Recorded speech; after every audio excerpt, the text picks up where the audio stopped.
10 building ఉందనుకుందాం, వాడిది ఏం పోయిందన్న 10 మందిని ముంచి కట్టింది. ఇది కాకపోతే ఇంకో 5 సంవత్సరాలకు గెలుస్తాం, మళ్ళీ ఒకటి కబ్జా పెడతాం, మళ్ళా కడతాం, మళ్ళీ 100 సంపాదిస్తాం. పోనీ ఒక బ్యూరోక్రాట్దన్నా చూసుకుందామంటే నాదేముందన్నా 4 పర్మిషన్లు ఇస్తే 40 కొనొచ్చు, పోతే పోయింది అని ఆయన ఊరుకుంటాడు. పోనీ రియాల్టర్ని చూద్దామని అంటే లీడర్ ఉన్నాడు, బ్యూరోక్రాట్ ఉన్నాడు, పొలిటీషియన్ ఉన్నాడు, నాదేముంది ఇయ్యాల కాకపోతే రేపు సంపాదించుకుంటానే అనుకుంటాడు. బిల్డర్ ఉన్నాడు అని అనుకుంటే రెండిట్లలో సంపాదించినా 3వ దాంట్లో పోయింది, 4వది పుంటుకూర పొక్కానికి లీడర్కు డబ్బులు ఇచ్చి అధికారులకు డబ్బులు ఇస్తే తిరిగి 2 సంవత్సరాల తర్వాత అదే జాగాలో మళ్ళీ కొత్త ప్రభుత్వం పర్మిషన్ ఇస్తుంది.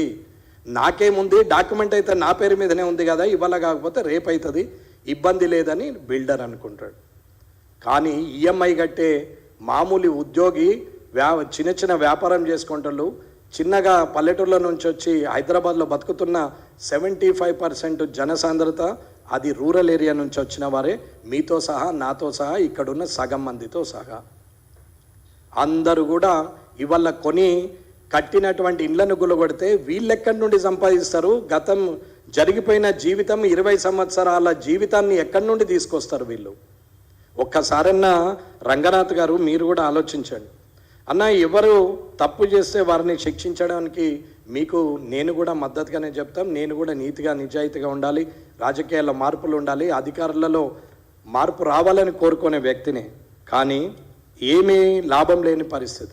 హైడ్రా అంటే విపత్తు వచ్చినప్పుడే చేయాల్సిన కాకుండా ఇన్ని 15-20 డిపార్ట్మెంట్లను కోఆర్డినేషన్ చేస్తూ ఆఖరికి హోర్డింగ్లు ఫ్లెక్సీలను కూడా నియంత్రణ చేసే అధికారం హైడ్రాకు ఉంటుంది. అట్లాంటి హైడ్రా తాగునీటి పైప్ లైన్ కానీ, డ్రైనేజ్ సిస్టమ్ కానీ, పవర్ డిస్ట్రిబ్యూషన్ లైన్స్ కానీ ప్రతి దాంట్లో కూడా వాళ్ళు హైడ్రా వాళ్ళు ఇన్వాల్వ్ కావచ్చు. అంటే ఈవీ అండ్ డిఎం వాళ్ళైనా హైడ్రా వాళ్ళైనా అన్నీ అవే. కొత్తగా ఏమి చుక్కల్లోకెళ్ళి రాలి పడలేదు, కొత్తగా అరిచేతిలో నుంచి ఊడి పడలేదు డిపార్ట్మెంట్. ఈ డిపార్ట్మెంట్లు ఆల్రెడీ ఉన్నాయి. జీవోల మార్పిడి వల్ల కొన్ని కొత్త అధికారాలు వస్తాయి, అది ఎలాగైనా ఉంటుంది. ఒక్కసారి రేవంత్ రెడ్డి గారు శ్వేతపత్రాలు మీకు ఎట్లాగో అలవాటే, అసెంబ్లీలో అన్ని శ్వేతపత్రాలు వదిలేసిర్రు. పర్వాలేదు, చిప్ప చేతిలో పెట్టిన టీఆర్ఎస్ మీద శ్వేతపత్రం బాగానే రిలీజ్ చేసిర్రు. ఎలక్ట్రిసిటీ శ్వేతపత్రం ఇచ్చారు, కాళేశ్వరం శ్వేతపత్రం ఇచ్చారు, ఫైనాన్షియల్ దానికి ఆర్థిక శాఖ శ్వేతపత్రం ఇచ్చారు, అన్ని శ్వేతపత్రాలు ఇచ్చారు. ఒక్కసారి దయచేసి మీకున్న అధికారాన్ని అంతా కూడబలుక్కొని 94 నుంచి 2004 వరకు ఉన్నటువంటి ప్రభుత్వంలో ఎన్ని చెరువులు ఉండే, ఎన్ని పర్మిషన్లు వచ్చారు, ఇచ్చిన పర్మిషన్లు ఎంతవరకు నిజాయితీగా ఉన్నాయి, అవి అన్నీ అక్రమ కట్టడాలా, సక్రమ కట్టడాలా, అధికారుల తప్పిదం వల్ల జరిగిన కట్టడాలు అనేది ఒక్కసారి చూస్తే 2004 నుంచి 2014 వరకు రాజశేఖర రెడ్డి గారి గవర్నమెంట్లో ఎన్ని ఇచ్చారు, ఇప్పటి ప్రశ్నలే అవే ప్రశ్నలు. అలాగే 2014 నుంచి 2024 వరకు ఈ మూడు గవర్నమెంట్లు 30 సంవత్సరాలుగా 94 నుంచి 2004, 2004 నుంచి 2014, 2014 నుంచి 2024 ఈ 30 సంవత్సరాల మీద ఒక్కసారి శ్వేతపత్రం విడుదల చేయమని చెప్తున్నాను నేను. ఈ శ్వేతపత్రంలో అవినీతి అధికారుల గుట్టు రట్టయి డబ్బులు తీసుకొని సంతకాలు పెట్టి పర్మిషన్లు ఇచ్చి చెరువులు మాయం చేసి కబ్జాలకు ఆలోచనలు ఇచ్చి డాక్యుమెంట్లు తయారు చేసినటువంటి ఎస్ఆర్ఓల నుంచి మొదలు పెడితే రెవెన్యూ రికార్డ్స్ను తారుమారు చేసినటువంటి రెవెన్యూ శాఖ అధికారులు, రిటైర్ అయిన వాళ్ళు, రిటైర్ కానోళ్ళు, ప్రమోషన్లు ఉన్నోళ్ళు, ఆల్రెడీ చచ్చిపోయిన వాళ్ళ పెన్షన్లు అన్నీ రికవరీ చేయగలుగుతారా?